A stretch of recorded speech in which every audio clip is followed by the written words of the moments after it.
ఆత్మ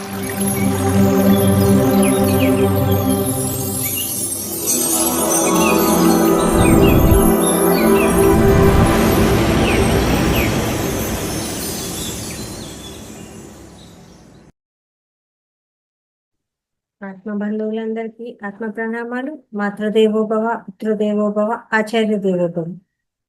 మనకు ఇంత చక్కటి ధ్యానాన్ని జ్ఞానాన్ని అందించినటువంటి బ్రహ్మర్షి పితామహ పత్రిజీ గారికి, రమణ మహర్షి గారికి, మహావతార్ బాబా గారికి, సమస్త గురుమండలానికి, ఈ భూమాతకు, ప్రకృతి మాతకు, ఈ విశ్వానికి అందరికీ కూడా ఆత్మ నమస్కారాలు. ఈ జూమ్ సెషన్ అందించిన రంగనాథ్ సార్ గారికి కూడా ఆత్మ నమస్కారాలండి.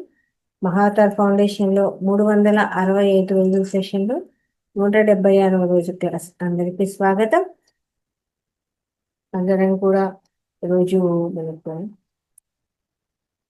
క్రాంతి కుమార్ గారు తెలియజేసినటువంటి సబ్జెక్టు ఈరోజు పార్ట్ 2 ఉంటుందండి, స్వాధ్యాయము. దానికంటే ముందు మనము మెడిటేషన్ చేసుకుందాము. ఆనాపానసతి ధ్యానము చేసుకున్న తర్వాత ఆ తర్వాత క్లాస్ ఉంటుంది. అందరం కూడా ఒక గ్లాస్ మంచినీళ్ళు తాగి, ఒక గ్లాస్ మంచినీళ్ళు పక్కన పెట్టుకొని చక్కగా వేళ్ళలో వేలు వేసుకొని ధ్యానం చేసుకుందాము. స్థిర సుఖాసనంలో కూర్చుందాము. ఏ నామము లేదు, ఏ నామస్మరణ లేదు, ఏ మంత్రము లేదు, ఏ జపము లేదు. కేవలము శ్వాసనే గమనిస్తాము.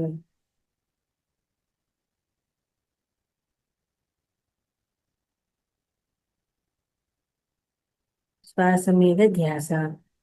చక్కగా పిరమిడ్ ఉన్నవాళ్ళు పిరమిడ్ పెట్టుకొని ధ్యానం చేసుకున్నాము.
ధ్యానము చేసెదము ప్రతిదినము ధ్యానము ధ్యానము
నమస్కారములు అందరికీ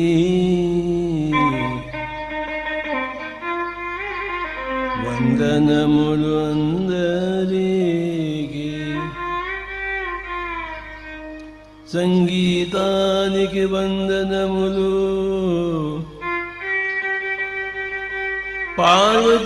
పార్వతీదేవికి వందనములు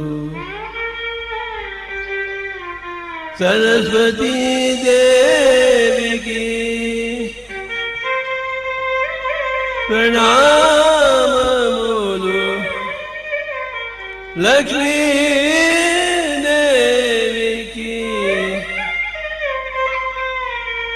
ప్రణామములు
మెల్లిగా కళ్ళ మీద చేతులు పెట్టుకుందాం.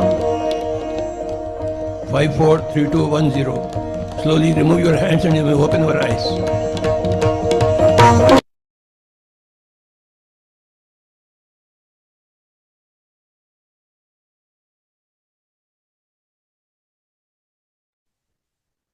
నెమ్మదిగా రెండు చేతులు విడదీసి రెండు కళ్ళ మీద పెట్టుకుందాము. 5 4 3 2 1. రెండు కళ్ళు తెరుస్తూ రెండు అరచేతులను చేసుకుందాము. వరకు జరిగిన ధ్యానాన్ని మనకు అందించిన బ్రహ్మర్షి పితామహ పత్రిజీ గారికి తక్కువగా ధన్యవాదాలు తెలియజేసుకుందాము. Thank you very much. Next program స్వాధ్యాయంలో భాగంగా మనకు భిన్నంగా ఆలోచించు అనే టాపిక్ పార్ట్ 1 మనం తెలుసుకోవడం జరిగింది క్రాంతికుమార్ మాస్టర్ గారి ద్వారా. ఇప్పుడు దాని పార్ట్ 2 భిన్నంగా ఆలోచించు అనేది ఎలాగో ఏమేమి విషయాలు చెప్పబోతున్నారో సార్ ద్వారా తెలుసుకుందామండి. నమస్తే సార్, క్లాస్కు స్వాగతం మీకు. నమస్తే మేడం. గురు బ్రహ్మ గురు విష్ణు గురుదేవో మహేశ్వర గురు సాక్షాత్ పరబ్రహ్మ తస్మై శ్రీ గురవే నమః. ముందుగా నా యొక్క కన్న తల్లిదండ్రులకి నమస్కారాలు తెలియజేసుకుంటున్నాను. అలాగే మన ధ్యాన గురువుటి బ్రహ్మశ్రీ పత్రిజీ గారికి, మహావతార బాబాజీ గారికి, రమణ మహర్షుల వారికి, మహావతార ఫౌండేషన్ వ్యవస్థాపకులు రంగనాథ మాస్టర్ గారికి, ఈ కార్యక్రమానికి హోస్ట్గా వ్యవహరిస్తున్న లలితా మేడం గారికి, మరియు ఈ కార్యక్రమానికి హాజరైనటువంటి ప్రతి ఒక్కరికి నా యొక్క ఆత్మ ప్రణామాలు. ఈరోజు క్లాస్లో మనము భిన్నంగా ఆలోచించు పార్ట్ 2 గురించి తెలుసుకున్నాము. గత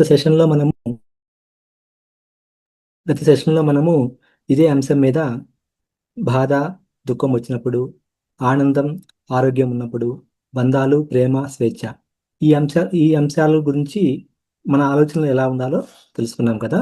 ఈరోజు క్లాస్లో మనము మన లక్ష్యం విజయం వైపు లేదా అపజయం వచ్చినప్పుడు మన ఆలోచన ఎలా ఉండాలి, గతం వర్తమానం భవిష్యత్తు ఇవి ఆలోచించేటప్పుడు మన ఆలోచన విధానం ఎలా ఉండాలి, అహం ఆత్మగౌరవం ఇలా ఉన్నప్పుడు వీటి గురించి మన ఆలోచన ఎలా ఉండాలి అనే వాటి గురించి తెలుసుకున్నాము. ముందుగా మనం లక్ష్యం విజయం అపజయం దీని గురించి మన ఆలోచన ఎలా ఉండాలో చూద్దాము.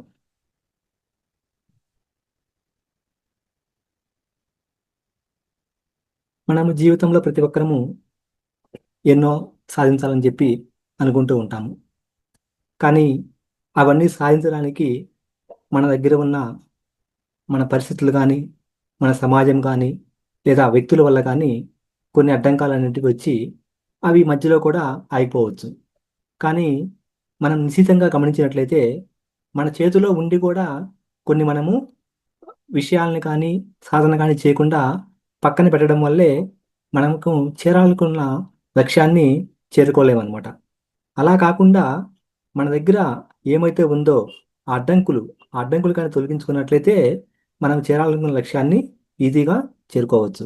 కాబట్టి మనకి నిర్లక్ష్యం అనేది అతిపెద్ద అడ్డుగోడ అనమాట.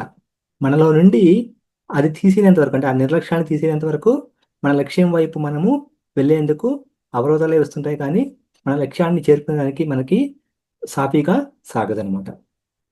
జీవితంలో లక్ష్యం ఉండేది ప్రతి ఒక్కరికి చాలా అవసరం. అది లక్ష్యం అనేది ప్రతి ఒక్కరికి చాలా ముఖ్యమైన అంశం అనమాట. ఏ లక్ష్యం లేకుండా మనము ఉన్నామంటే మన యొక్క మనసు రకరకాలుగా, అంటే రకరకాలుగా ఆలోచిస్తూ ఎటు పోవాలో తెలియకుండా, ఏం చేయాలో తెలియకుండా మనకి ఒక పెద్ద గందరగోళ స్థితి ఏర్పడుతుంది అనమాట. అలా గందరగోళ స్థితిలో ఉన్నప్పుడంటే అదే మనకు ఒక పెద్ద అవరోధంగా ఏర్పడి ఒక సమస్యగా కూడా మారుతుంది అనమాట. ఎందుకంటే ఇలా సరైన లక్ష్యం లేకపోవడం వల్లే మనకి ఎవరైనా ఎదురైనప్పుడు కానీ, ఏదైనా సంఘటన జరిగినప్పుడు కానీ మనము చాలా అయోమయంలో పడిపోతూ ఉంటాం అనమాట. అదే మనకు ఒక లక్ష్యం ఉండింది అనుకోండి, జీవితంలో మనము మన యొక్క సమయాన్ని వృధా చేసుకోము.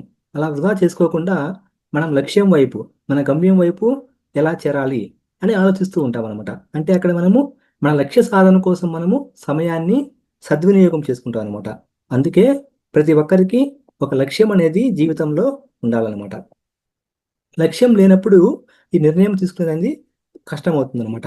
అలాగా మన అవకతవకల జీవితంతో మనము జీవితాంతము అలాగే జీవిస్తూ ఉంటాం అనమాట.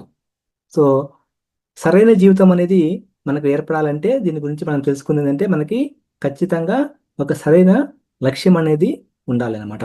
సరైన లక్ష్యం ఉన్నప్పుడే జీవితంలో మనకి సరైనటువంటి ఫలితాలు వస్తాయి. అప్పుడే మన జీవితం అనేది ఒక పరిపూర్ణ జీవితంగా అవుతుందన్నమాట. లక్ష్యాలు సరిగా లేనప్పుడు మనం వెళ్ళే దారిలో ఎన్నో రకాల ఇబ్బందులు మనం ఎదుర్కొని ఎన్నో రకాల సమస్యల్ని కొని తెచ్చుకుంటూ ఉంటాం అనమాట. అలా కాకుండా లక్ష్యం ఉన్నప్పుడు మనము ఆనందకరమైన, ఆరోగ్యకరమైన జీవితాన్ని గడుపుతూ మనము ముందుకి వెళ్తూ ఉంటాం అనమాట. మన జీవిత ప్రయాణంలో కొన్ని అనుకున్నవి, కొన్ని అనుకోనివి జరుగుతూ ఉంటాయి అన్నమాట.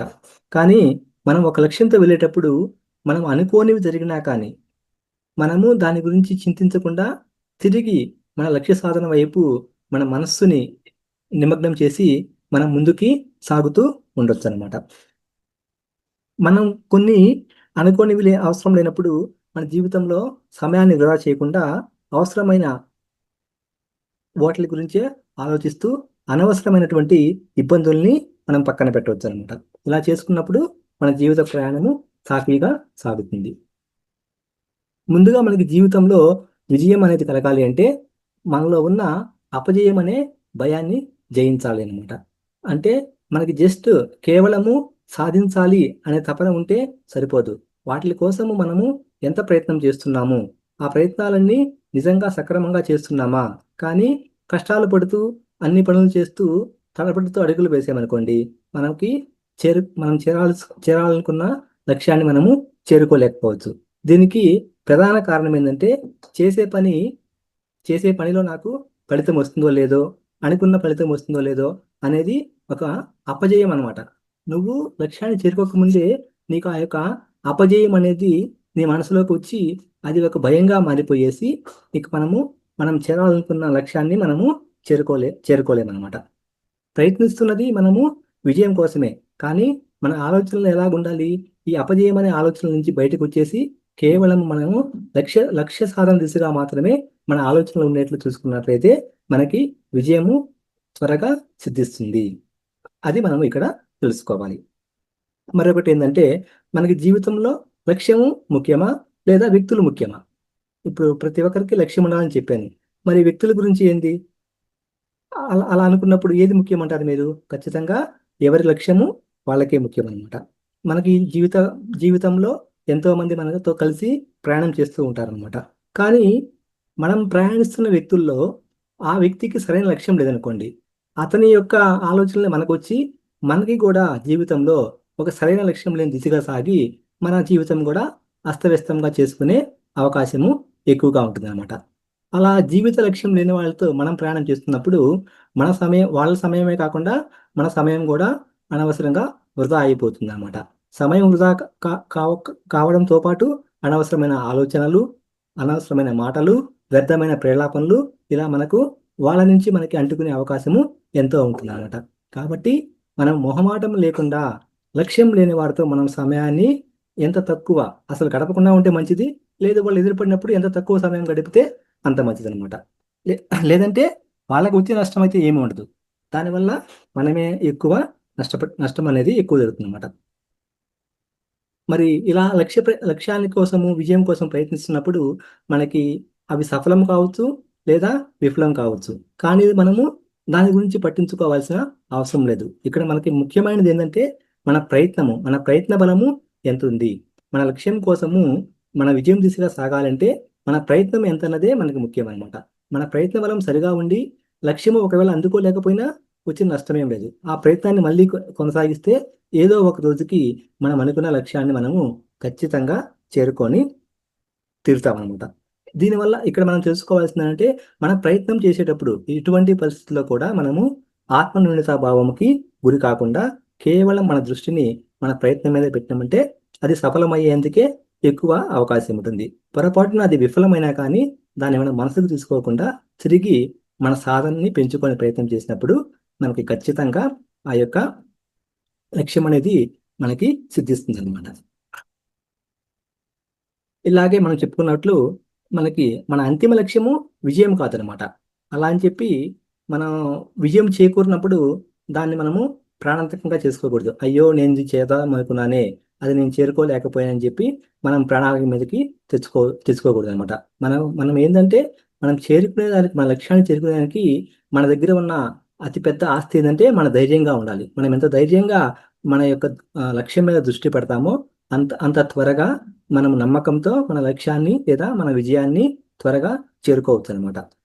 చాలా మంది మనం చూసినట్లయితే అపజయాన్ని తీసుకోలేక వాళ్ళు పిల్లలు అనుకోండి పరీక్షల్లో ఫెయిల్ అయ్యారు, లేదా పెద్దవాళ్ళకి ఏమన్నా జరగడానికి జరిగింది, ఎక్కడో ఉద్యోగం పోయింది, ఇలా అనుకున్నప్పుడు చాలా కనీసం వాళ్ళ ముఖాన్ని కూడా పక్క వాళ్ళకి కూడా చూపించలేని స్థితిలో ఉంటారనమాట. అలా మానసిక క్షోభ ఎక్కువైపోయేసి ఇంకా చచ్చిపోతే బాగుండేమో అని కూడా ఎక్కువ సార్లు కొంతమంది మనము అలాంటి మనుషుల్ని కూడా మనము చూస్తూ ఉంటాం అనమాట. కానీ ఇక్కడ మనం చెప్పుకున్నట్టు మన విజయం అనేది ఒక గమ్యం కాదనమాట.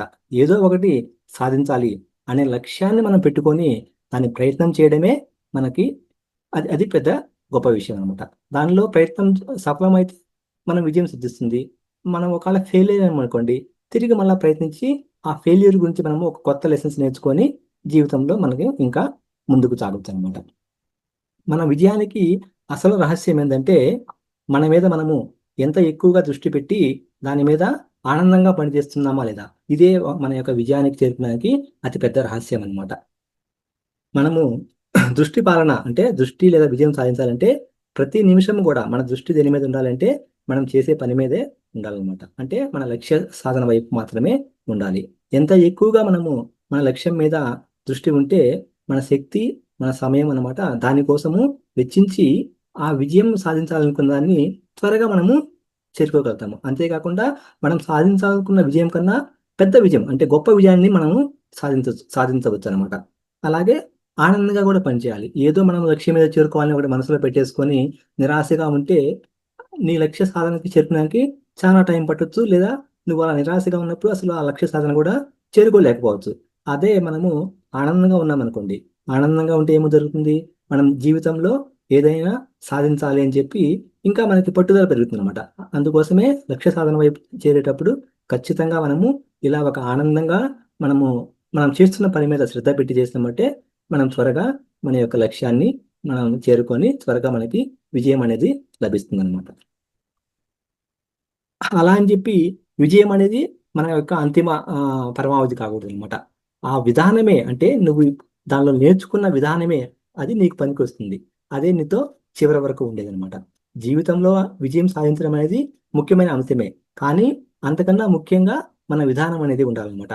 మనం సరైన విధానంలో ఉంటే ఏది సాధించినా ఏది సాధించకపోయినా, ఎవరు ఉన్నా ఎవరు లేకపోయినా, ఏమున్నా లేకపోయినా, ఎక్కడున్నా కానీ మనం చివరి వరకు ఆనందంగా అద్భుతంగా జీవించగలుగుతాము. కాబట్టి విజయం కోసము విధానాన్ని పక్కన పెట్టడం అనేది సరికాదనమాట. విజయాలు రావచ్చు, వచ్చినా సరే విధానం లేకుండా అనుకోండి, అది మనకి సరైన వ్యక్తిత్వం లేని వాడి దగ్గర ఉన్నట్టు సమానం అవుతుంది అనమాట. నీకు సరైన వ్యక్తిత్వం లేదనుకోండి, నీ దగ్గరికి ఎవరైనా వస్తారా? ఎవరు రారు కదా. అందుకోసము విజయం అనేది సరైన దారిలో సరైన వ్యక్తిత్వంతో ఉన్నప్పుడు మాత్రమే అది దానికి పరిపూర్ణ ఫలం అనేది సిద్ధిస్తుంది అనమాట. కాబట్టి విజయం అనేది పరమావధి కాదు, విధానమే మనకి మంచిది, మనకి చివరి వరకు నీతో ఉండేదని చెప్పి గుర్తుపెట్టుకోవాలన్నమాట. మరి కొందరు ఏమంటే జీవితంలో ఎన్నో విజయాలు సాధించాలని చెప్పి కలలు కంటూ ఉంటాము. దానికోసం మనము ఊహలు కూడా చేసుకుంటూ ఉంటాము, ప్రణాళికలు కూడా వేసుకోవడము ఉండాలి. కేవలం ఊహల్లో బతికినంత మాత్రాన ప్రణాళికలు లేకుండా ఉంటే నీ యొక్క విజయం సాధించాలనుకుంది ఎప్పటికీ కూడా తీరదనమాట. అన్నిటికంటే ముఖ్యమైనది ఏంటంటే పని చేయడం అనమాట. నువ్వు ఎన్ని కళ్ళ కన్నా కానీ రాబోయే విజయం గురించి ముందుగానే సంబరపడిపోయినా కానీ చిట్ట చివరికి మనం గమ్యం చేరుకోవాలంటే మనం చేసే పని దానికి వేసుకోవాల్సిన ప్రణాళిక, మన పని ఎలాగే మనం ఆ ప్రణాళిక లేకుండా మనం ఏ పని చేసినా కానీ మనం చేరాల్సిన గమ్యాన్ని ఎలాంటి పరిస్థితుల్లో చేరుకోలేమన్నమాట. కనీసం ఏంటంటే చేతుల్లో ఉన్న పని చేయడం మొదలుపెట్టాలి. అంటే నీ దగ్గర ఉన్న వనరులను ఉపయోగించుకుంటూ నీ లక్ష్యాన్ని ఎలా చేరుకోవాలో దానితో నువ్వు ప్రయత్నించాలన్నమాట. అలా ప్రయత్నించినప్పుడు నీకు విజయం త్వరగా సిద్ధిస్తుంది. అలా కాకుండా ఊరికే గొప్పగా విజయం గురించి మాట్లాడుతూ ఉంటే నువ్వు ఏనాడు కూడా ఆ యొక్క విజయాన్ని చేరుకోలేమన్నమాట. అలాగే శ్రద్ధ పెట్టాలన్నమాట. శ్రద్ధ లేకపోయినా నువ్వు సోమర్థనానికి గురైనా కానీ విజయం చేరుకోవాలంటే అసలు అది ఎప్పటికీ నీకు సాధ్యపడదు అనమాట. విజయం సాధించాలంటే నువ్వు ఖచ్చితంగా శ్రమ ఏవో చేతి అంటారు కదా, శ్రమ ఖచ్చితంగా పెట్టాలి, సోమర్థనాన్ని మనము విడిచిపెట్టాలన్నమాట. తర్వాత ఇంత ప్రయత్నం చేస్తున్నప్పుడు మనకి గెలుపు అనేది లభించవచ్చు, లభించకపోవచ్చు. ఇక్కడ మనము గెలిచామా లేదా అన్నది ముఖ్యం కాదు. ప్రయత్నం చేసిన ప్రతి ఒక్కరూ ప్రయత్నించండి, ప్రతి ఒక్కరూ కూడా విజయంతో సమానమైన వీరుడేనమాట. ప్రయత్నం చేసిన ప్రతి ఒక్కరు కూడా విజయుడే అని చెప్పాలన్నమాట. మనం తెలిసి కానీ తెలియక చేస్తున్నామంటే ఒక విషయాన్ని, దాంట్లో మనం గెలవాలని చెప్పి మనకి కోరిక అనేది ఉంటుంది. అది మానవ సహజం అనమాట.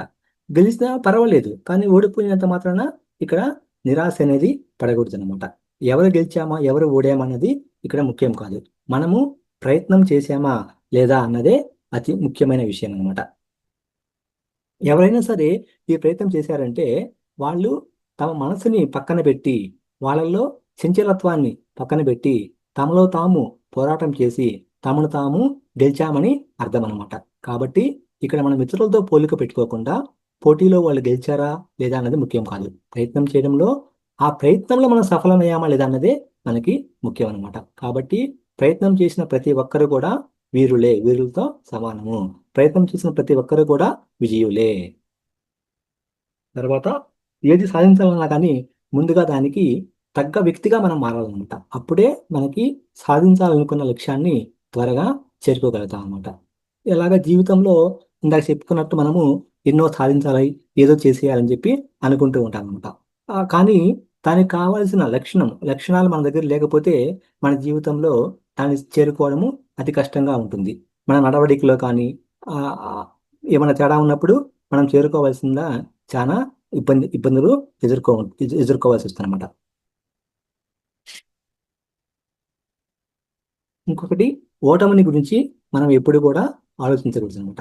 ప్రయత్నంలో లోపం ఉంటే దాన్ని మాత్రమే పట్టించుకోవాలి. ఇప్పుడు మీరు ఒక పని చేస్తున్నారు అనుకోండి, అక్కడ ఆ పనిని మొదలు పెట్టక ముందే నాకు ఓటమి వస్తుంది ఏమో అని భయపడకూడదు అనమాట. అలా భయపడితే మనం ఎప్పటికి కూడా మన విజయం వైపు మనము వెళ్ళలేమన్నమాట. అలా కాకుండా మన ప్రయత్నంలో ఏమన్నా లోపం ఉందా, ఈ ప్రయత్నం లోపం ఉంటే దాన్ని ఎలా సరిదిద్దుకోవాలి అనే విధంగా మన ఆలోచనలు ఉన్నట్లయితే మనం త్వరగా విజయాన్ని చేరుకోవచ్చు అనమాట. మరొకటి, వేగంగా విజయం సాధించాలనుకుంటే అది కుదిరే పని కాదు. విజయం అనేది ఒక క్షణంలోనో ఒక్క రోజులోనో మనకి వచ్చి చేరదు అనమాట. దానికంటూ ఇంతకు ముందు చెప్పినట్లు మనము సరైన ప్రణాళిక వేసుకొని అలా ఉన్నప్పుడు మాత్రమే మనము విజయాన్ని త్వరగా చేరుకోగలుగుతామన్నమాట. అంటే విజయం చేరుకోవాలంటే మనకు కావాల్సింది దృఢ నిశ్చయము, దృఢ సంకల్పము. ఇవి రెండు మాత్రమే అతి ముఖ్యమైనవి. అంతేగాని నేను ఒక రోజులో విజయం సాధిస్తానని చెప్పి కళలు కంటూ కూర్చుంటే ఎప్పుడు కూడా నువ్వు ఆ విజయం దిశగా వెళ్ళలేమన్నమాట. ఇలా మనము రకరకాల ఆలోచన చేస్తూ ఉంటే ఏ లక్ష్యము లేకుండా మనకు అనారోగ్యం వస్తుంది తప్పించి మనకి ఇంకేం లేదనమాట. మనము అనవసరంగా ఆలోచించడం మానేసి మన లక్ష్యం వైపు మాత్రమే ఉండి ఆరోగ్యంగా ఆనందంగా ఉండాలంటే మనకు ప్రతి ఒక్కరికి ఒక ప్రణాళిక అనేది జీవితంలో ఖచ్చితంగా ఉండాలి. అది ఏదైనా సరే నీకంటూ ఒక ప్రణాళిక అనేది ఉండాలన్నమాట. నీ లక్ష్యం వైపు ఆ ప్రణాళిక సిద్ధం చేసుకున్నప్పుడు నీకు జీవితంలో నువ్వు అనుకున్నది త్వరగా సాధించగలుగుతావు. మరొకటి ఎక్కువగా ఆలోచించడం అనమాట. ఎక్కువగా ఆలోచిస్తూ కూర్చున్నాం అనుకోండి, మనకి లాభం ఏమీ ఉండదు. దానివల్ల సమస్యలు మాత్రమే వస్తాయన్నమాట. సమస్యలు వచ్చినప్పుడు వాటి సమాధానం కోసము, వాటి నుంచి బయటపడడం కోసము మనము అలా కూర్చొని ఆలోచిస్తూనే ఉంటాం అనమాట. అలా ఆలోచిస్తూ ఉంటే మనకి సమాధానం దొరకపోవడం కాదు కదా, దానివల్ల మనకి సమస్యలు అనేది ఇంకా ఎక్కువైపోతూ ఉంటాయి అన్నమాట. అలా సమస్యల్లో వలన చిక్కుకున్నప్పుడు ఏమవుతుంది, మనలోని శక్తి నశించిపోయేసి మన శక్తి విహీనంగా తయారైపోయేసి మనము చేరాలనుకున్న లక్ష్యాన్ని చేరుకోలేమన్నమాట. కొందరు సమస్యలు ఎదురైపోయినప్పుడు ఎంతో డీలా పడిపోవడము మనము చూస్తూ ఉంటాం అనమాట. మనకి ఎన్ని సమస్యలు వచ్చినా, ఎన్నిసార్లు తీర్చినా, నీలోని ఆలోచనలు పూర్తిగా మార్చుకోనంత వరకు కూడా ఏ సమస్య పూర్తిగా సమాధి కాదు. ఆ సమస్య నుంచి ఖచ్చితంగా నువ్వు బయటపడలేవన్నమాట. అది మళ్ళీ నీకు ఏదో ఒక రూపంలో తిరిగి సమస్య వస్తూనే ఉంటుంది. అంటే ఇక్కడ మనం తెలుసుకోవాల్సింది ఏంటంటే, ఒక సమస్య వచ్చినప్పుడు తాత్కాలికంగా దానికి ఏమన్నా రెమెడీ ఉంటే నీకు అప్పటికప్పుడు ఆనందం వస్తుంది. కానీ ఆ సమస్య నుంచి నువ్వు పూర్తిగా నీ ఆలోచన మార్చుకోకపోతే అది మరొక రూపంలో వచ్చి నిన్ను ఇబ్బంది పెడుతుంది. కాబట్టి సమస్య గురించి నువ్వు ఎన్నిసార్లు ఆలోచించినా దాని ఉపయోగం లేదనమాట. నీ ఆలోచనలు పూర్తిగా మార్చుకుంటేనే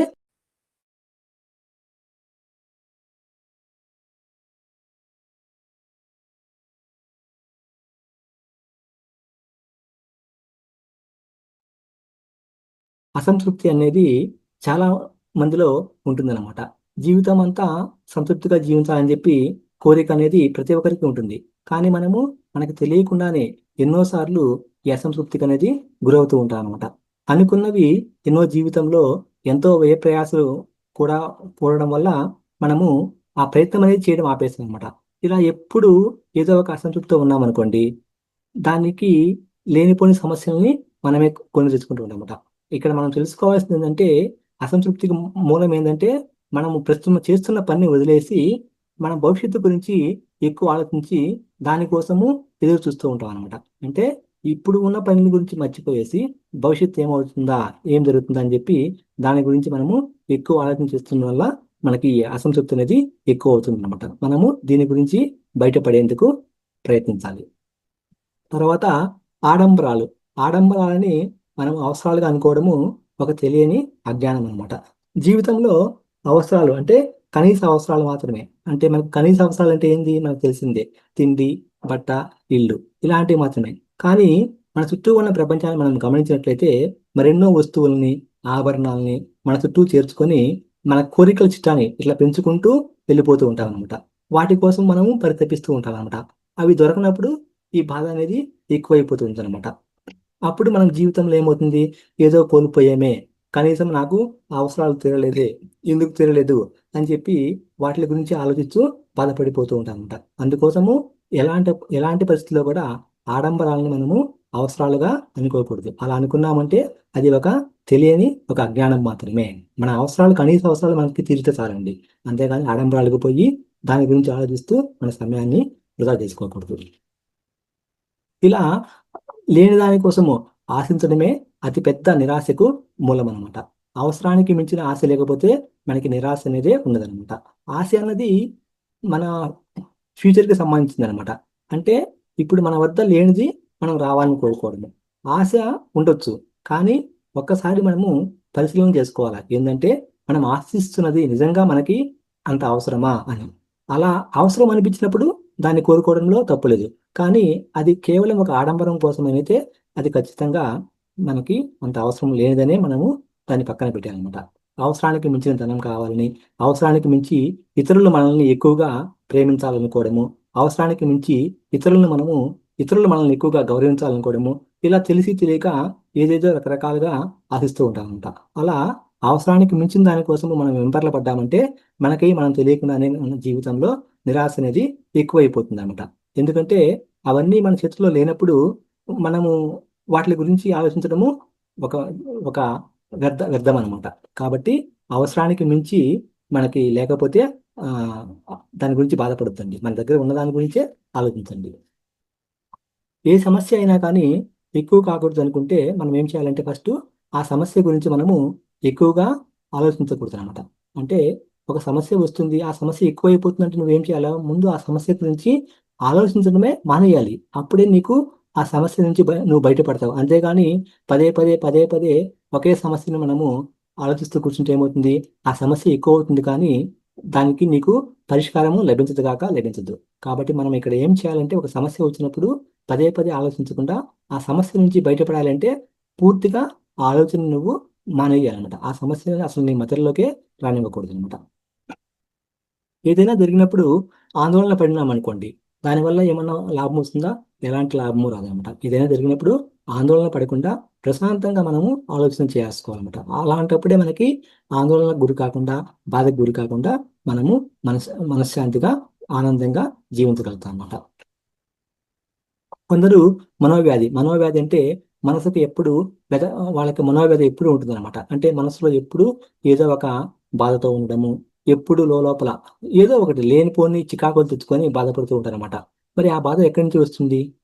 దానికి అసలు మూల కారణం ఏంటని చూస్తే ఆలోచనలే దానికి అతిపెద్ద మూల కారణం అనమాట. ఆ ఆలోచనలు శాస్త్రీయంగా ఉంటే పర్వాలేదు, అవి మరీ అశాస్త్రీయంగా ఉన్నాయనుకోండి, ఆ ఆలోచనలు అనేది ఎక్కువైపోయేసి మనము ఎక్కడికెక్కడికో వెళ్ళిపోతామట. అది ఒక రకమైన డిప్రెషన్ కూడా, అంటే మనోవ్యాధి అంటారు కదా, ఒక రకమైన డిప్రెషన్ కూడా దారితీస్తుంది. మరి దీనికి ఉన్న ఏకైక సాధనం ఏంటంటే మనం చేస్తున్నది. ఇప్పుడు మనం ధ్యాన సాధన చేస్తున్నాం కదా, ఈ ఏకైక ధ్యాన సాధన ద్వారా మనము ఈ యొక్క అశాస్త్రీయమైనటువంటి ఆలోచనల్ని మనము రానియకుండా సరైన మార్గంలో ఉండడానికి ఉపయోగపడుతుంది. అలాగే తెలియకుండానే మనకి నచ్చిన విషయాలు, నచ్చని విషయాలు, మనకు బాధ కలిగించే విషయాలు ఎన్నో మనము మోస్తూ ఉంటాం అనమాట. అలా చేసినప్పుడు ఇక మనం ఏదైనా సరే అలా ఎక్కువ అయిపోతూ ఉంటుంది కానీ దాన్ని మనము తగ్గించుకోవాలన్నమాట. అంటే ఏదైనా సరే మోస్తేనే బరువు అవుతుంది. అదే వదిలేసామనుకోండి, నీకు ఇంకా ఆ బరువు అనేదే నీకు అనిపించదు అనమాట. అలాగా ఉంటుంది అనమాట. తర్వాత మనం ఆవేశంలో ఉన్నప్పుడు, అనారోగ్యంతో ఉన్నప్పుడు మనం ఎటువంటి పరిస్థితులను ఏ నిర్ణయం కూడా తీసుకోకూడదు అనమాట. మనం ఏదో ఆవేశపడిపోయి మనకి ఏమన్నా ఒక సమస్య వచ్చింది, ఆ సమస్య వచ్చినప్పుడు మనము ఎటువంటి పరిస్థితుల్లో కూడా ఆవేశంలో నిర్ణయం తీసుకోకూడదు. దీనికి చిన్న చిట్కా ఏంటంటే, మీరు ఏమన్నా నిర్ణయం తీసుకోనప్పుడు కనీసము ఒక కొన్ని సెకండ్ల పాటు లేదా కొన్ని నిమిషాల పాటు మౌనంగా కూర్చోండి. మౌనంగా కూర్చొని మీకు తిరిగి అది చేయాలి అనిపిస్తే అప్పుడు మాత్రమే చేయండి. అలాగే మనం ఏమన్నా జబ్బుతో ఉన్నప్పుడు కూడా, ఏమైనా అనారోగ్యం గురైనప్పుడు కూడా ఇటువంటి పరిస్థితుల్లో కూడా మనము కీలకమైనటువంటి నిర్ణయాలు అనేది తీసుకోకూడదు అనమాట. అలా నిర్ణయాలు తీసుకున్నప్పుడు ఖచ్చితంగా మనం అది తప్పు అయ్యేదానికి ఎక్కువ ఆస్కారం ఉంటుంది. అది మనకి సక్రమంగా ఉండకపోతాం నిర్ణయం అనమాట. కాబట్టి మనం ఆవేశంలో కానీ, అనారోగ్యంతో ఉన్నప్పుడు కానీ ఇటువంటి పరిస్థితుల్లో మన జీవితానికి సంబంధించినటువంటి ఇటువంటి కీలక నిర్ణయము తీసుకోకూడదు అనమాట. మన నడవడికని మనమే మార్చుకోవాలి. అంతేగాని ఆ, నా నడవడిక మారట్లేదని చెప్పి పక్కన వాళ్ళ మీద పడకూడదు అనమాట. నీ నడవడిక సరిగా లేదంటే దానికి కారణం ఎవరు? ఖచ్చితంగా దానికి కారణం నువ్వే అనమాట. దానికి వేరే వాళ్ళు ఎవరు కారణం కాదు. దాన్ని మార్చుకునేదానికి ప్రయత్నము తప్పనిసరిగా నువ్వే చేయాలి. మరొకటి, మన మనసులో మనం ఏదైతే ఆలోచిస్తామో మన చుట్టూ కూడా ప్రపంచంలో అదే కనిపిస్తూ ఉంటుంది అనమాట. అంటే నాకేదో బాధగా ఉందనుకుంటే నీ చుట్టూ ఉన్న వాళ్ళు కూడా నీకు అలాగే కనిపించి కనీసం నువ్వు వాళ్ళతో మాట్లాడడానికి ప్రయత్నించనమాట. అదే నీ మనసులో నువ్వు ఆనందంగా ఉన్నావు అనుకోండి, నీకు ఆ బాధ అనేది ఖచ్చితంగా ఉండదు అనమాట. కాబట్టి మన మనసులో ఏదైతే ఉంటుందో మనకు చుట్టూ ఉన్న ప్రపంచం ఇది అంటారు కదా, పచ్చగా కామెరలో ఉన్న వాటికి ఈ లోకమంతా పచ్చగా కనిపిస్తున్నట్టు అలా ఉంటుంది అనమాట. కాబట్టి మనం సంతోషంగా ఉంటే మన చుట్టూ కూడా సంతోషంగా కనిపిస్తుంది. మనం బాధగా ఉంటే మన చుట్టూ కూడా అలాగే ఉంటుందన్నమాట. కాబట్టి ఇక్కడ మన మనస్సుని మనము నియంత్రించుకుంటే మనకు సంతోషం అనేది అతి త్వరగా సంతోషంగా ఉండేందుకు మనకు త్వరగా వీలవుతుంది అనమాట. ఇందాక చెప్పుకున్నట్టు మనము ఈ యొక్క ఆలోచన నుంచి పూర్తిగా అనవసరమైన ఆలోచనలు మానేసామనుకోండి, మనకున్న సమస్యలన్నీ పూర్తిగా తొలగిపోతాయి అన్నమాట.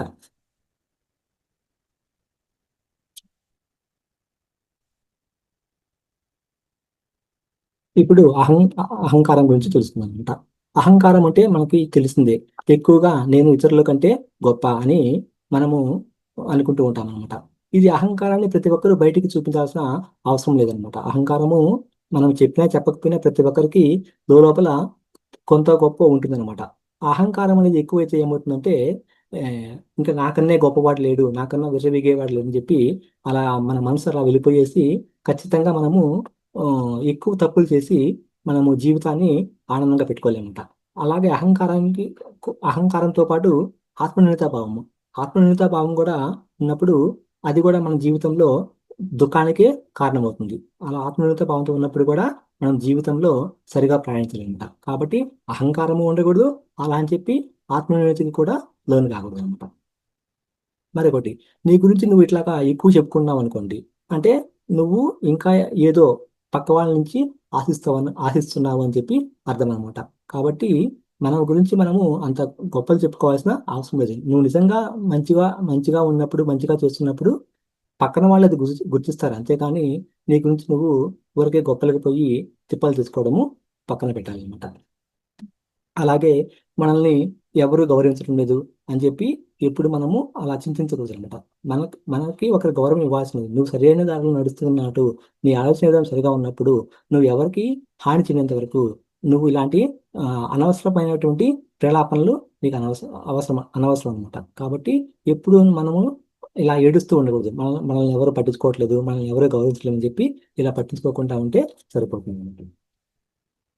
తర్వాత నిన్ను నువ్వు నిరూపించుకోవాలి. అంటే నేనేదో చేసి అలా 10 మందిలో ఉన్నప్పుడు నేనే ముందుగా ఉండాలి, 10 మంది కూడా నా వైపే చూడాలి అని చెప్పి ఎక్కువగా కూడా పెట్టుకోకూడదు అనమాట. అంటే అలా చేస్తున్నావంటే నీ మీద నీకు గౌరవము, నమ్మకం అనేది లేనట్లుగా ఉంటుంది అనమాట. అంటే మనము ఎక్కువ కూడా ఇలా పరితపించకూడదు అనమాట. నువ్వు చేస్తున్న పని కరెక్ట్ అయినప్పుడు నువ్వు అలాగా ఎవరి దగ్గర నువ్వు పోయి ప్రత్యేకించి నువ్వు నిరూపించుకోవాల్సిన అవసరం అనేది లేదనమాట. అలాగే కొందరు కేవలం ఏదో గొప్ప గొప్ప మాటలు చెప్పేస్తూ ఉంటారు అనమాట. కానీ వాళ్ళ చేతులు చూస్తే అంత ఉండదు అక్కడ. అంటే మన మాటలకు చేతులకు తేడా ఉందనుకోండి, అంటే నువ్వు ఖచ్చితంగా అక్కడ ఏదో నువ్వు తప్పు చేస్తున్నట్టు, నీ మీద నీకు నమ్మకము, గౌరవము లేనట్టు అనిపిస్తుంది అనమాట. కాబట్టి ఎప్పుడు కూడా మన మాటలకు, మన చేతులకు పొంతన అనేది ఉండాలి. అంతేకాని డాంబికాలు చెప్తూ మనం చేసేది ఒకటి, చెప్పేది ఒకటిగా ఉండకూడదు అనమాట. అలాగా అలా ఉన్నప్పుడు కూడా మనము ఈ యొక్క ఆనందాన్ని కోల్పోయేసి ఎప్పుడు మనం ఏదో ఒకటి దానికి జీవితంలో అది తప్పు జరగడానికి అవకాశము ఎక్కువగా ఉంటుంది అనమాట. అలాగే నువ్వు మంచివాడు అనుకోండి, దాన్ని ఇందాక చెప్పుకున్నట్లు పదే పదే నేను మంచివాడిని అని చెప్పి నిరూపించే ప్రయత్నము పక్క వాళ్ళ దగ్గర చేయాల్సిన అవసరం అనేది నీకు లేదనమాట. అలా చేస్తున్నావు అంటే నీకు అహం పెరిగిపోతుంది. అహం పెరిగిపోయేసి అది నలుగురిలో నువ్వు చులకన అయిపోతావు అంతే. కాబట్టి ఎప్పుడు కూడా పక్క వాళ్ళ దగ్గర డాంబికాన్ని ప్రదర్శించకూడదండి. కేవలము మన పని మనం చేసుకుంటూ ఉండాలి. అంతేకాని నేనేదో అది చేసేయాలి, ఇది చేసేయాలి, ప్రతి ఒక్కరూ నన్ను గౌరవించాలి, ప్రతి ఒక్కరూ నా గురించే గొప్ప చెప్పుకోవాలి అని ఆలోచిస్తూ ఉన్నాం అనుకోండి, అది ఖచ్చితంగా నీకు మంచి కన్నా చెడు అనేది ఎక్కువ చేస్తూ ఉంటుంది అనమాట. ప్రతి ఒక్క వాదోపవాదాలకు మూల కారణం ఏంటంటే ఈ యొక్క అహంకారం అనమాట. మన జీవితంలో ఎంతో మంది వ్యక్తులు తారసపడుతూ ఉంటారు అనమాట. మనకు వాళ్ళల్లో నచ్చిన వాళ్ళు ఉండొచ్చు, నచ్చని వాళ్ళు ఉండొచ్చు, మనం ఆఫీస్లో ఉండొచ్చు, ఎక్కడ బిజినెస్లో ఉండొచ్చు. ఇట్లా చేసినప్పుడు చాలా మంది ఉండొచ్చు అనమాట. కానీ ఎక్కడ ఉన్నా కానీ నువ్వు అహం ఉన్న చోట మాత్రము నువ్వు ఉండకూడదు. అహం నీలో ఉండకూడదు, అహంకారుల దగ్గర కూడా నువ్వు ఉండకూడదు. ఇవి రెండు చాలా పెద్ద ప్రమాదకరం అనమాట. మనలో అహం ఉండకూడదు, అహం ఉన్న వ్యక్తులతో నువ్వు కలిసినా కానీ నీకు ఇబ్బంది. ఇవి ఖచ్చితంగా మనము గుర్తుంచుకోవాలన్నమాట. ఈ అహంకారాన్ని కానీ పక్కన పట్టగలిగితే మన జీవితము అత్యంత ప్రశాంతంగా, హాయిగా ఉంటుంది అనమాట. మనకి ఎలాంటి గొడవలు కానీ, వాగ్వాదాలు కానీ లేకుండా ఉండొచ్చు. మరొకటి, చాలా మంది వ్యక్తుల కన్నా వస్తువులకి ఎక్కువ విలువ ఇస్తుంటారు అనమాట. అలా జీవితంలో మనం ఎప్పుడు కూడా వ్యక్తుల కన్నా వస్తువులకి విలువ అనేది ఇవ్వకూడదు. ముందు మనకి వ్యక్తులే మంచి ఇంపార్టెంట్ అనమాట. అంతేగాని ఆ వస్తువులు అనేది మనతో ఉండవచ్చు, లేకపోవచ్చు. ఇప్పుడు వస్తువులు అంటే ఏదో నాకు పెద్ద ఒక లగ్జరీ హౌస్ కావాలి, లేదా ఆభరణాలు కావాలి, వాటి మీద మనము లేనిపోని కోరికలు పెంచుకోకూడదు. మనతో ఉన్న వ్యక్తులతోనే మనము జీవించామంటే ఏదో ఒకటి మనము వాళ్ళ నుంచి కొద్దిగా గొప్ప నేర్చుకోవడానికి అవకాశం ఉంటుంది అనమాట. మరొకటి జ్ఞాన ప్రదర్శన అనమాట. జ్ఞానం అనేది ఇంతకు చెప్పుకున్నట్లు నాకే ఎక్కువ తెలుసు, నేనే 10 మందిలో నాకున్న జ్ఞానాన్ని ప్రదర్శించుకోవాలని చెప్పి అతిగా దాన్ని ప్రదర్శించాల్సిన అవసరం లేదు. నీ జ్ఞానాన్ని పంచు, పర్లేదు, అంతేగాని అది నీకు అహంగా మారకూడదు. జ్ఞాన ప్రదర్శన చేయాలని చెప్పి అహం రాకూడదు. అలా ఉన్నావంటే నువ్వు ఖచ్చితంగా అహంకారిగా మారిపోయేసి నీ యొక్క ఎదుగుదలకి అది తోడ్పడదు అనమాట. నీ ఎదుగుదలకి అది ఒక అడ్డంకిగా మారిపోతుంది. తర్వాత ఇంకొకటి ముఖ్య విషయం కూడా, అహం ఉన్నప్పుడు అనుకోవడము ఎంత తప్పో, నాకు అహం లేదు అనుకోవడం కూడా అది కూడా ఒక రకమైన అహంకారం అనమాట. అంటే నాకు అహంకారం లేదని చెప్పి నువ్వు మళ్ళీ 10 మంది చెప్తున్నావు అనుకోండి, అది కూడా ఒక రకమైన అహంకారం అనమాట. ఇది ఎందుకంటే ఇది చాలా సున్నితమైన అంశం అనమాట. అహంకారం తీసేస్తే జీవితం అద్భుతంగా ఉంటుంది. అంతేగాని అహంకారం ఉండింది అనుకోండి, ఆ జీవితం అనేది నీకు అద్భుతంగా సాగదు. తర్వాత నమ్మకం. నమ్మకం లేనప్పుడు ఇంకా నువ్వు చేసేది ఏం లేదనమాట. నువ్వు సత్యాన్ని నమ్మడం అనేది ఎవరికి వారు అర్థం చేసుకోవాల్సిన ఒక ఆత్మ పరిశీలన అనమాట. అంటే నువ్వు నమ్మకంగా ఒక 10 మందిలో 10 మంది నీ గురించి నమ్మకం లేదనుకోండి, నువ్వు ఎంత జీవితం జీవించినా అది వ్యర్థమే కదండి. ఖచ్చితంగా ఇప్పుడు కూడా మనము ఒకరి దగ్గర నమ్మకాన్ని పోగకూడదు. ఇక్కడ నమ్మకానికి అహంకారానికి చాలా తేడా ఉంటుంది. నీ నమ్మకాన్ని నిరూపించుకోవాల్సిన కోసము వాళ్ళ దగ్గరికి మళ్ళీ పోయి నువ్వు ఏం చేయబడదు. నువ్వు నిజాయితీగా ఉంటే పక్కన వాళ్ళు నీ గురించి నమ్మకస్తుడు అని చెప్పి అనుకుంటారు. అంతేగాని దాని గురించి నేను నమ్మకస్తుంది అని చెప్పి 10 మంది దగ్గర నువ్వు ప్రత్యేకంగా పోయి నిరూపించుకోవాల్సిన అవసరం అనేది లేదనమాట.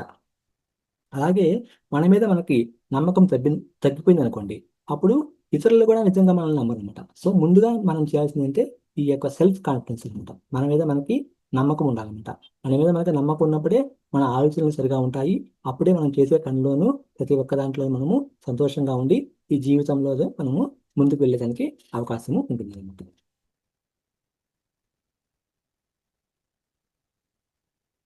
మరొకటి ఏంటంటే మన ఇంట్లో ఉన్నప్పుడు కూడా ఇంట్లో వాళ్ళు కూడా మనల్ని మంచివాడు అనుకోవాలని మనము పదే పదే తాపత్రయపడుతూ ఉంటాం అన్నమాట.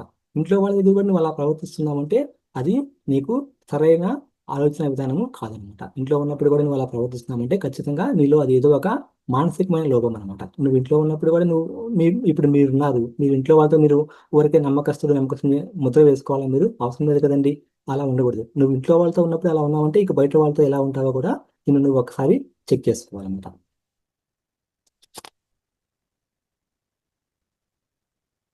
మరొకటి, మన గురించి మనకి ఖచ్చితంగా ఒక స్పష్టమైన ఆలోచన అవగాహన ఉండాలన్నమాట. అలా లేనప్పుడు మన ఆత్మవిశ్వాసం అనేది సన్నగిల్లిపోతుంది అనమాట.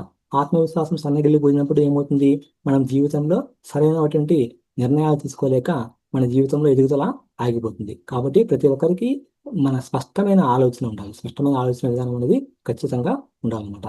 ఆత్మవిశ్వాసం లేకపోతే అనుకోండి ఏమవుతుంది, మనకి ఏ విజయం కూడా మనతో ఇటువంటి పరిస్థితుల్లో నిలబడతాం. కాబట్టి ఆత్మవిశ్వాసం అనేది ప్రతి ఒక్కరూ అలవరుచుకోవాలి. ఆత్మవిశ్వాసం అనేది లేనప్పుడు జీవితంలో నువ్వు ఎలాంటి పరిస్థితుల్లో కూడా ఏది కూడా సాధించలేవు అనమాట. ఆత్మవిశ్వాసం ఎంతగా ఉంటే నువ్వు అంత ఆనందంగా నీ యొక్క జీవితాన్ని సాధించవచ్చు. మరొకటి పోలిక. ఇది మొన్న క్లాస్లో కూడా చెప్పుకున్నామండి. పోలిక అనేది ఖచ్చితంగా మనం పెట్టుకోకూడదు అనమాట. నువ్వు పోలిక పెట్టుకున్నావంటే నీకు ఆత్మవిశ్వాసం లేనట్టు అనమాట. ఈ పోలిక వల్ల మనకి ఎన్నో నష్టాలు ఉంటాయి తప్పించి మన జీవితంలో ఎదుగుదలకి ఇది ఏమాత్రం కూడా ఉపయోగపడదు.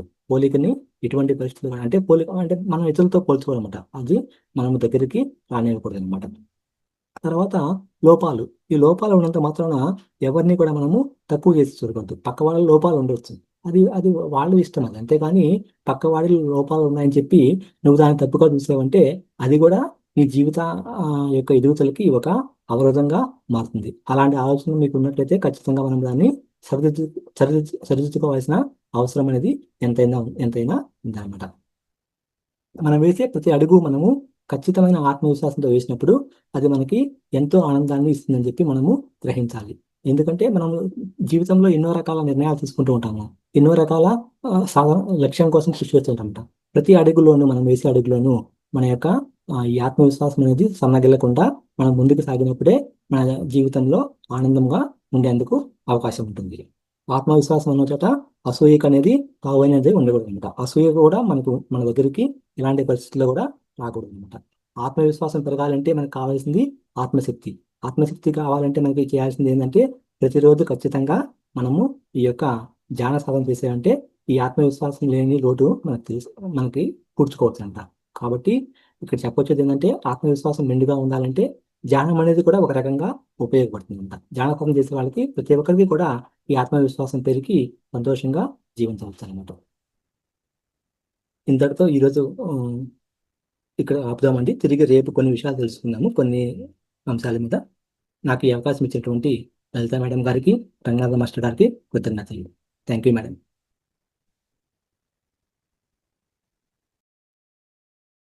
Sir thank you very much. ఈరోజు చాలా చక్కటి విషయాలు తెలుసుకున్నాము. ఈ భిన్నంగా ఆలోచించు అనే దాని మీద మనము ఎలా ఉండాలి, ఎలా మన ప్రవర్తన ఉండాలి, లక్ష్యం అనేది ఎలా ఉండాలి, దానికోసం మనం ఏమేమి చేయాలి, టైం వేస్ట్ చేయకుండా ఎలా ముందుకు వెళ్ళాలి, ఆ లక్ష్యాన్ని ముందుకు పెట్టుకొని మనము ముందుకు వెళ్తూ ఉంటే మధ్యలో వచ్చి ఏమైనా ఆలోచనలు ఉన్నా కూడా ఆ ఆలోచనలను పక్కన పెట్టి లక్ష్యం దారికి వెళ్ళాలి అని చాలా మంచి మంచి విషయాలు బాగా ప్రతి ఒక్కరికి కూడా ఈ విషయాలన్నీ కూడా అద్భుతంగా ఉన్నాయి. ఈ పాయింట్స్ అన్ని కూడా చాలా అద్భుతం. ఇవన్నీ కూడా ప్రతి ఒక్కరూ ఫాలో అవ్వాల్సిన విషయాలే. ఎంత బాగున్నాయో అసలు. అవి చాలా చక్కగా వివరించారు సార్. క్లారిటీగా ఉంది. బాగా చెప్పారు. Thank you very much. Thank you madam.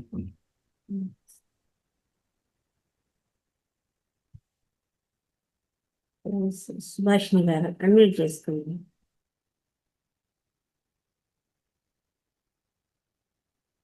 నమస్తే సార్. నమస్తే madam.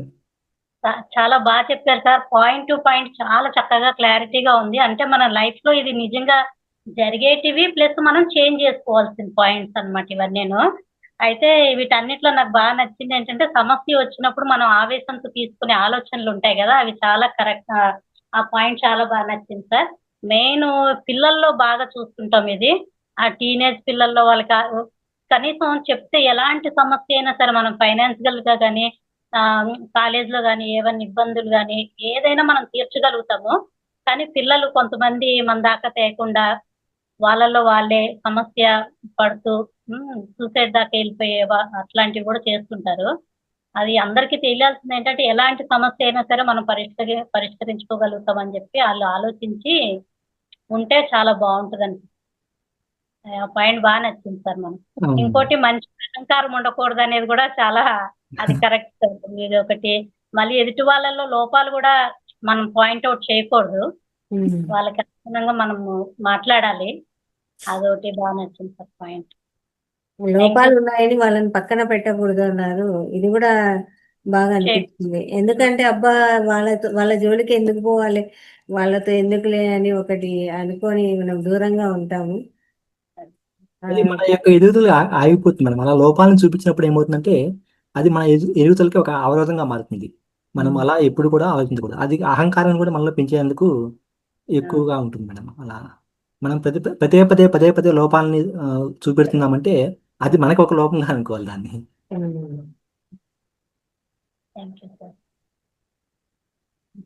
Thank you madam. Sivakumari గారు అన్మ్యూట్ చేసుకోండి. నమస్తే సార్. నమస్తే. బాగా చెప్పారు. ఈ పాయింట్లన్నీ మనకి మంచిగా జ్ఞానాన్ని ఇచ్చే అందరికి కూడా విన్న వాళ్ళందరూ కూడా పిల్లల్ని బాగా పోలుస్తామండి. పాపం చదువుల్లో వాళ్ళు పెద్ద చదివారు, వీళ్ళు ఇంత మార్కులు వచ్చినాయి నీకు రాలేదని. పిల్లలకు మాత్రం ఎక్కువగా ఇది ఉంటది. పెద్దోళ్ళమే తెలిసినా ఇట్లా తెలిసి కూడా కొన్ని చెప్తుంటాం వాళ్ళకి. వాళ్ళు బాగా చదువుతారు, వాళ్ళకి ఇన్ని మార్కులు వచ్చినాయి, నీకు అసలు మార్కు రాలేదు, నువ్వు ఇలా ఉంటావు అలా ఉంటావు అని వాళ్ళని ఒకటే టార్చర్ పెట్టినట్టే ఉంటుంది మనం అసలు పిల్లల గురించి. ఇది తగ్గించుకోవటం మంచిది మనకే, పిల్లలకి కూడా. పాపం వాళ్ళ మనసు ఏంటి అలా బాధపడ్డట్టు అయిపోద్ది అనమాట. మా అమ్మ మా నాన్న ఇలా చెప్పారు, ఇలా ఉందని వాళ్ళు చిన్నప్పటి నుంచే అట్లా ఆలోచనలో పడిపోతారు అనమాట. ఈగో ఒకటి, ఒకళ్ళని చూసి కుళ్ళుకోవటం ఇలాంటివి కూడా చేయకూడదు. ఈ పాయింట్ కూడా కరెక్టేనండి. అట్లా చేయటం వల్ల మనకి ఏమీ రాదు, కానీ అదేంటో అలా వెళ్ళిపోతారు అట్లా.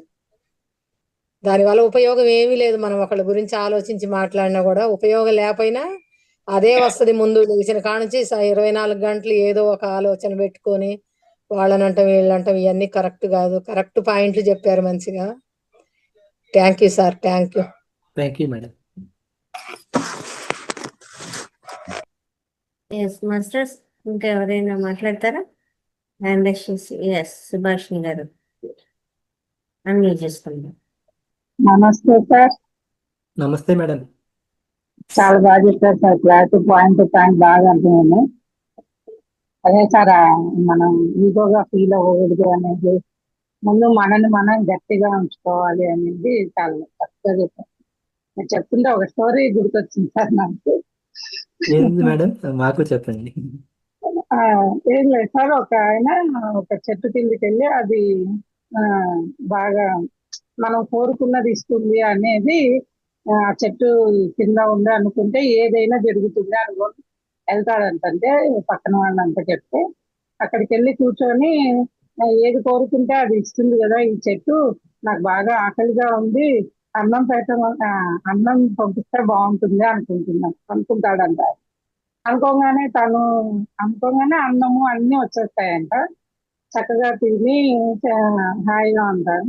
నెక్స్ట్ ఇంకా ఇంత బాగా తిన్నా కాబట్టి కాస్త నిద్రపోవటానికి మంచి ఉయ్యాల లాంటిది ఉంటే బాగుంటుంది అని మళ్ళీ థాట్ రిలీజ్ చేస్తారంట.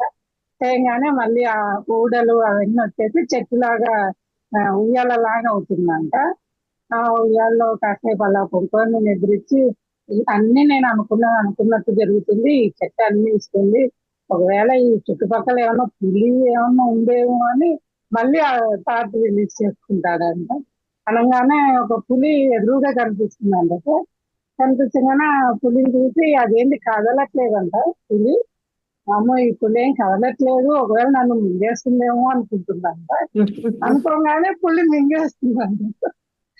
అలా మనం ఆలోచించే విధానాన్ని బట్టి అది ఉంటుంది అనేది. వాక్క్షేత్రము అనేది ఎలా సద్వినియోగం చేసుకోవాలా, దాన్ని ఎలా వాడుకోవాలి అనేది మనకు మాస్టర్స్ శక్తిని ఇచ్చినప్పుడు ఆ వాక్క్షేత్రాన్ని మనం దేనికి ఉపయోగించాలి అనే అవగాహన కూడా ఉండాలి. అవును మేడం, చాలా చక్కగా చెప్పారు సార్. Thank you sir.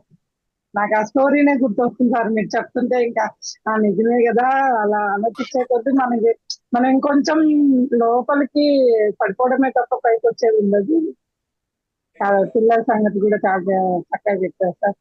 పిల్లల్ని మనం వాళ్ళకి వస్తాయి మీకు రావు అని దీంతో కొంచెం ఇబ్బంది పెడుతుంటాం. చాలా చక్కగా ఉంది. Thank you sir. ఇంతకుముందు భస్మాసురుడు కూడా అలాగే అన్ని కోరి కోరి లాస్ట్ నెత్తిన చేయి పెట్టుకుంటే వరం తీసుకొని తన చేయి తన మీదనే పెట్టుకొని కాలి బూడిదైనట్టు అట్లాంటి వరాలు కూడా ఇట్లా కోరటం. ఇదే దీని గురించే పెద్దలు ముందే చెప్పారు మనకు అన్ని అలాంటి.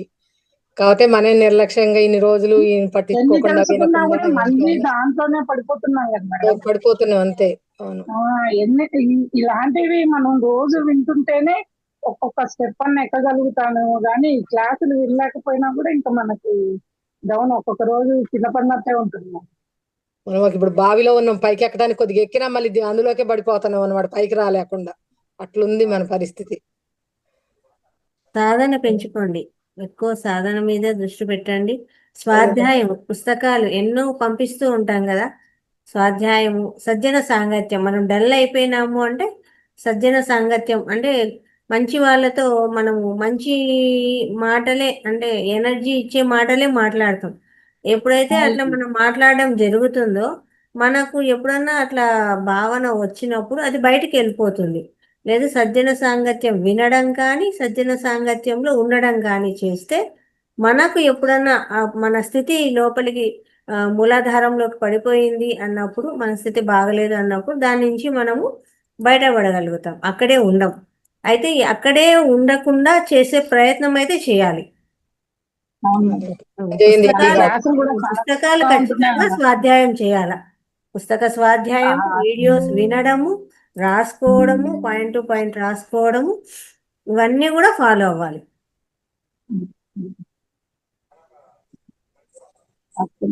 అప్పుడు మనం దాని లోపలికి పడిపోకుండా బయటపడగలుగుతాం.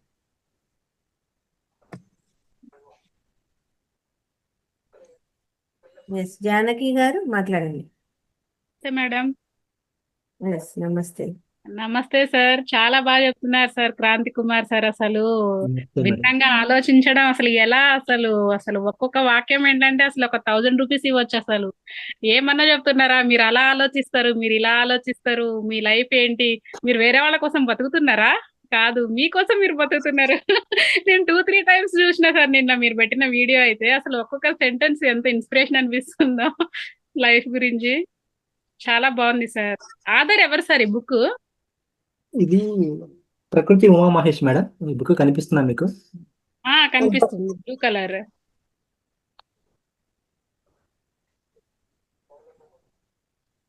లైట్ గా కనిపిస్తుంది సార్. ఒక నిమిషం బ్లర్ తీసేస్తాను, ఒక నిమిషం.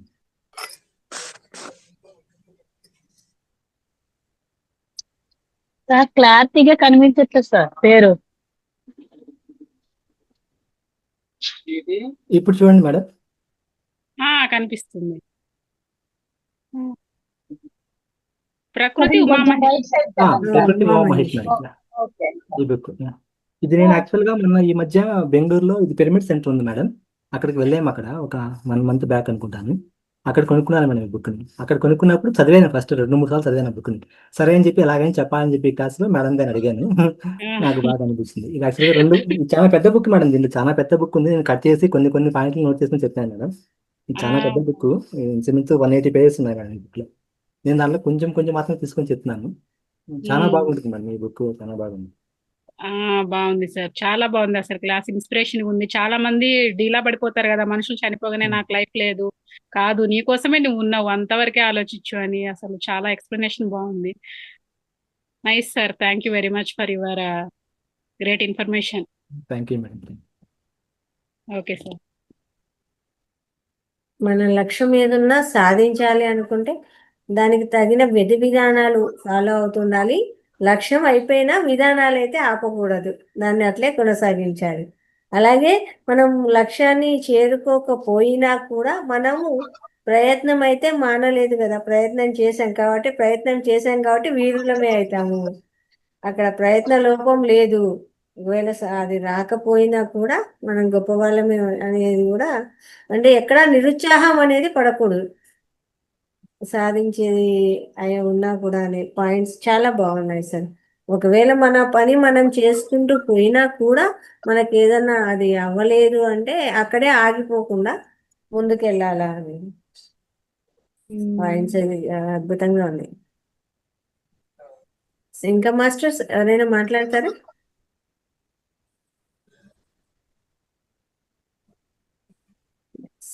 ఓకే అండి. ఓకే, ఈరోజు లక్ష్యం గురించి, మనం చేసే విధి విధానాల గురించి, దాన్ని ఎలా ముందుకు తీసుకెళ్ళాలి అనేది, మంచి పనులు చేసేటప్పుడు ఎలా ఉంటాయి మన ఆలోచన విధానం, పక్కన వాళ్ళతో ఎలా ఉండాలి, మనల్ని డిస్టర్బ్ చేసే వాళ్ళు ఉంటే వాళ్ళని ఎలా దూరం పెట్టాలి, దానిలో అక్కడే ఉండిపోకుండా వాళ్ళతోనే సహవాసం చేస్తూ ఉండిపోకుండా మన లక్ష్యాన్ని చేరుకునే దానికి మనం ఎలా ప్రయత్నం చేయాలి, ప్రతి పాయింట్ చాలా అద్భుతంగా ఉంది సార్ ఈ పుస్తకంలో. సార్ యొక్క కొటేషన్స్ కూడా రోజు వస్తూ ఉంటాయి కొన్ని దానిలలో, చాలా అద్భుతంగా ఉంటాయి. ఉమామహేశ్వరి కొన్ని దాంట్లో షేర్ చేస్తూ ఉంటారు. ఆయన కూర్చొని ఇలా మెడిటేషన్ చేస్తున్నట్టు ఆ కొటేషన్స్ ఉన్నట్టు చాలా బాగుంటాయి. సూపర్గా ఉంటాయి సార్ అన్నీ కూడా. మంచి పుస్తకం సేకరించినారు మీరు. Thank you very much sir. ఇంత జ్ఞానాన్ని అద్భుతంగా మా అందరికీ పంచారు. చాలా ధన్యవాదాలు మీకు. ఇది రేపటి సెషన్లో మిగిలిన జ్ఞానాన్ని తెలుసుకుందామండి. భిన్నంగా ఆలోచించు అనే విషయం మీద. Thank you. అంతవరకు సెలవు. నమస్తే.